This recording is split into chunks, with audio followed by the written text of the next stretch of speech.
வணக்கம். வாங்க இன்னைக்கு கல்யாண வீட்டில் வைக்கிற வத்த குழம்பு எப்படி செய்யறதுன்னு பார்க்கலாங்க. எங்கள் நாத்தனார் செய்ய போகிறாங்க. வாங்க எப்படி செய்யறதுன்னு பார்க்கலாம். எங்கள் வீட்டில் எல்லாருக்குமே இந்த குழம்பு ரொம்ப பிடிக்கும். அவ்வளோ சூப்பராக இருக்கும், டேஸ்ட்டாக. அவங்க அத்தை வைக்கிற குழம்பு எங்கள் பையனுக்கு ரொம்ப பிடிச்சமான குழம்புங்க. இது ரொம்ப ரொம்ப பிடிக்கும், அவ்வளோ அருமையாக இருக்கும். இப்போ புளி பார்த்தீங்கன்னா இந்த அளவுக்கு புளி, ஒரு சாத்துக்குடி சைஸ் அளவுக்கு புளி எடுத்திருக்கேங்க. இந்த புளியை தண்ணி ஊற்றி உப்பு போட்டு கரைச்சி இந்த மாதிரி தண்ணியாக எடுத்து வச்சுருக்கேன்.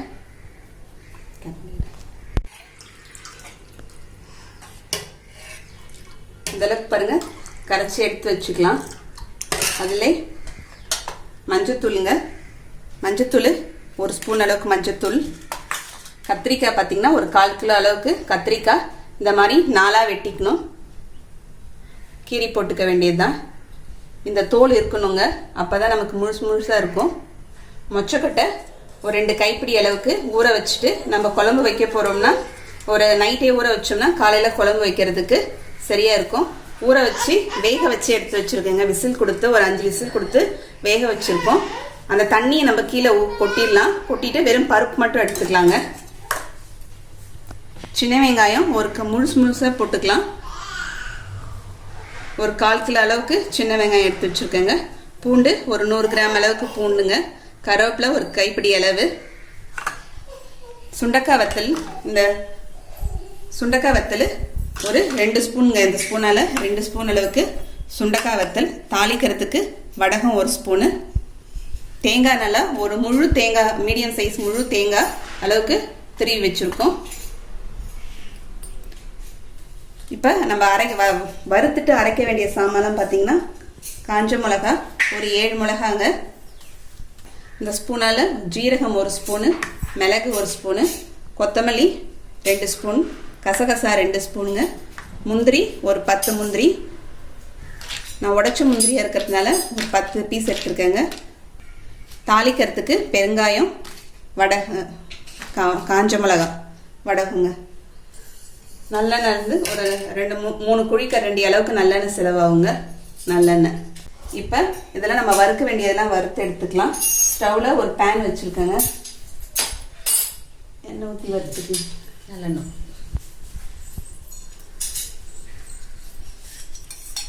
இப்போ நல்லெண்ணெய் ஊற்றிக்கலாங்க.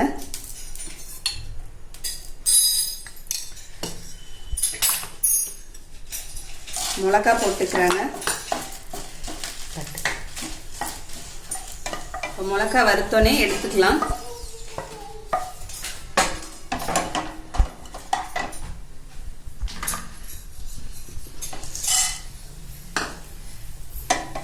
அடுத்தது மிளகுங்க. மிளகு 1 ஸ்பூன்.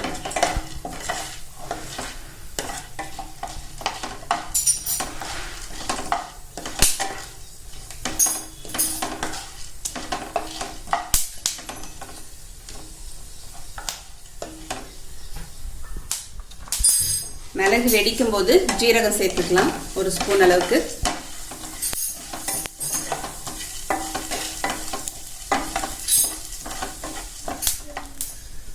அடுத்தது கொத்தமல்லி விதைங்க. கொத்தமல்லி அது 2 ஸ்பூன் அளவுக்கு சேர்த்துக்கலாம். ஜீரகம் பொரிஞ்சோடனே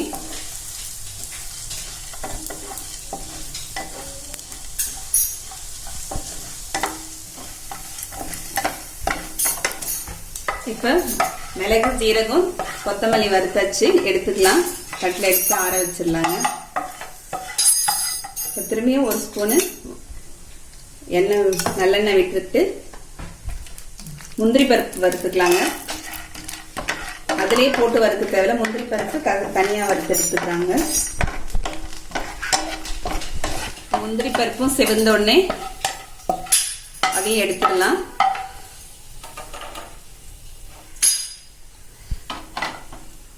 அடுத்தது கசகசாங்க. அது 2 ஸ்பூன் அளவுக்கு, அதையும் தனியாக தான் வறுத்துக்கணும்.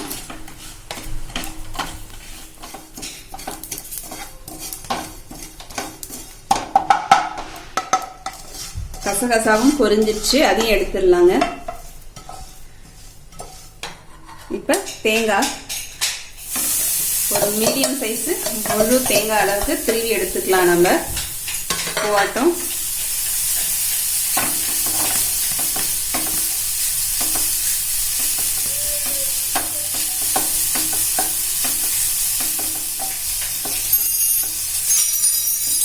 தேங்காய் பார்த்தீங்கன்னா வழுக்கையாக போட்டுறாதீங்க. வழுக்கிறது போட்டோம்னா நல்லா இருக்காது. நல்லா தேர்ன காயாக போட்டோம்னா அந்த பூ தான் நல்லாயிருக்கும். அதனால் காய் நல்லா தேர்ன காயாக எடுத்து திருவிக்கலாம். இப்போ தேங்காவையும் நல்லா வறுத்து எடுத்து வச்சாச்சுங்க ஆற வைக்கிறதுக்கு. இப்போ குழம்பு தாளிச்சிடலாங்க. தாளிக்கிறதுக்கு ஒரு வானல் வச்சாச்சு. அதில் நல்லெண்ணெய் ஒரு 2 குழிக்கரண்டி அளவுக்கு நல்லெண்ணெய் சேர்த்து வச்சுங்க. எண்ணெய் காஞ்சிடுச்சுங்க. இப்போ வடகம் போட்டு தாளிச்சிக்கலாம். இப்போ வடகம் பொரிஞ்சோடனே அதில் நம்ம பெருங்காயம் கொஞ்சம், மிளகா 2 மிளகா கிள்ளி போட்டுக்கலாங்க. கட்டி பெருங்காயம் போட்டிருக்கோம். அது 2 மிளகாவும் கிள்ளி சேர்த்துக்கலாம்.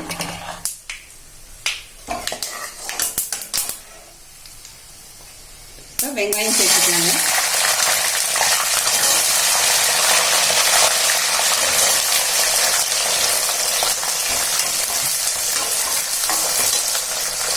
அடுத்தது பூண்டும் சேர்த்துடலாம். கருவேப்பிலைங்க.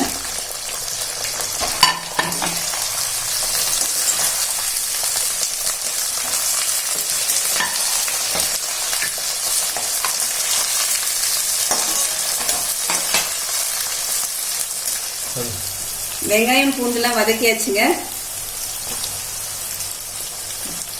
இப்ப கத்திரிக்காய் சேர்த்துக்கலாம். ரொம்ப வெங்காயம் பூண்டு ஒரு அந்த பிங்க் கலர் வர வரைக்கும் நம்ம வெங்காயம் வதக்கிக்கினா போதும்.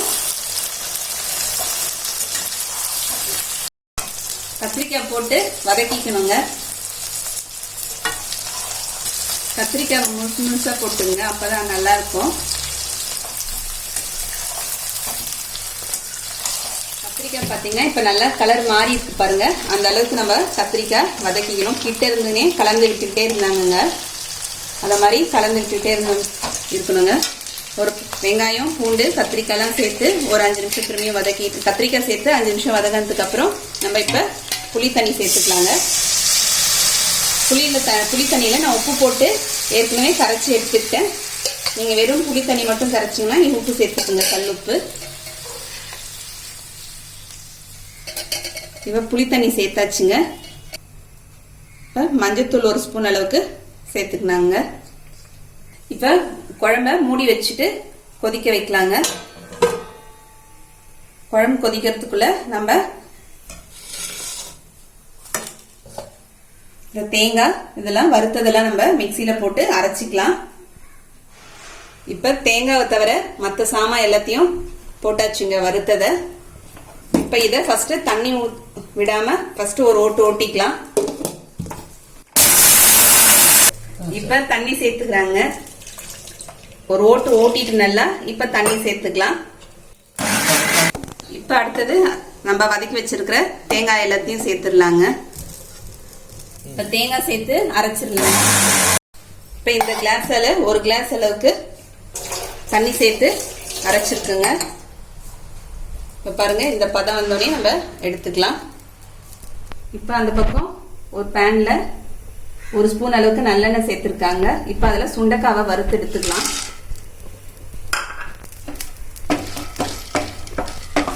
இப்ப சுண்டைக்காவை ஒரு 2 நிமிஷம் அளவுக்கு சுண்டைக்காவை வறுத்து எடுத்தாச்சுங்க.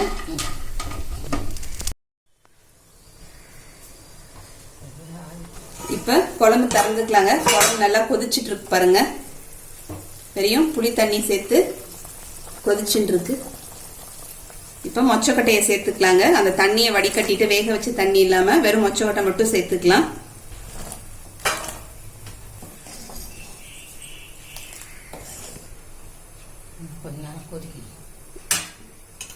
இப்ப மொச்சக்கொட்டை சேர்த்து கொதிக்கணுங்க. அப்படி திறந்தே இருக்கலாமாங்க? இப்ப திறந்தே இருக்கலாமா? இப்ப ஒரு 10 நிமிஷம் அளவுக்கு 10 நிமிஷமா இப்ப கொதிச்சுட்டு இருக்குதுங்க. இப்ப இந்த சாந்து நம்ம அரைச்சோம்லங்க, அந்த சாந்தை நம்ம சேர்த்துடலாம்.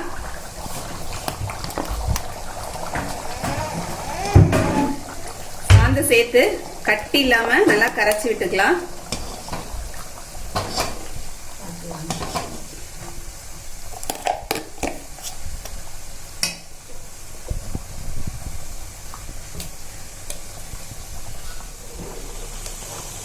இப்போ மிக்சியில் ஒரு 1/4 கிளாஸ் அளவுக்கு தண்ணி சேர்த்து இதில் விட்டுக்கிறேங்க.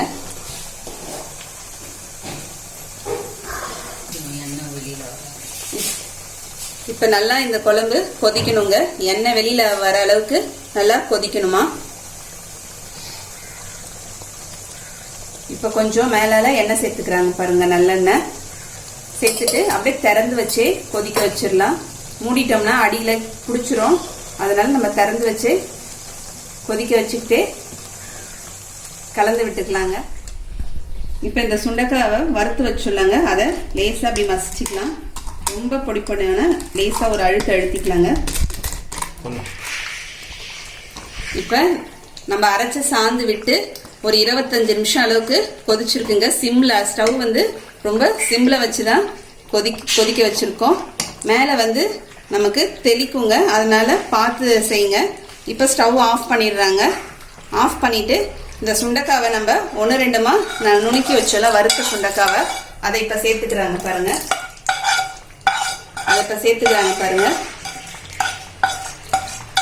குழம்பு பார்க்கறதுக்கே சூப்பராக இருக்குதுங்க. இந்த குழம்பு 1 மாதம் வரைக்கும் வச்சிருக்கலாம்லக்கா. 1 மாதம் வரைக்கும் இதை நம்ம பாட்டிலில் ஸ்டோர் பண்ணி ஃப்ரிட்ஜில் வச்சுருந்தோம்னா 1 மாதம் வரைக்கும் கெட்டு போகாதுங்க, நல்லாவே இருக்கும். நமக்கு வேணும் போது சூடு பண்ணி சாப்பிட்டுக்கலாம். இப்போ கல்யாண வீட்டில் வைக்கிற வத்த குழம்பு இப்போ நமக்கு நல்லா கமகமன் ரெடி ஆயிடுச்சு. சூடான சாதத்தோட சாப்பிட்றதுக்கு சூப்பராக இருக்குங்க. இப்போ உங்களோட சேர்ந்துக்கிட்டு நானும் எங்கள் நாத்தனார்கிட்ட இந்த குழம்பு எப்படி வைக்கிறதுன்னு கற்றுக்கிட்டேங்க. நீங்களும் இந்த மாதிரி செஞ்சு பாருங்கள். செஞ்சு பார்த்துட்டு எப்படின்னு கமெண்ட் பண்ணுங்கள். இந்த வீடியோ பிடிச்சிருந்தா லைக் பண்ணுங்கள். உங்கள் ஃப்ரெண்ட்ஸ்க்கும் ரிலேட்டிவ்ஸ்க்கும் ஷேர் பண்ணுங்கள். மறக்காமல் சப்ஸ்கிரைப் பண்ணுங்கள். கூடவே பக்கத்தில் இருக்க பெல் பட்டனையும் ப்ரெஸ் பண்ணிடுங்க. அடுத்த வீடியோவில் பார்க்கலாம். தேங்க்யூ.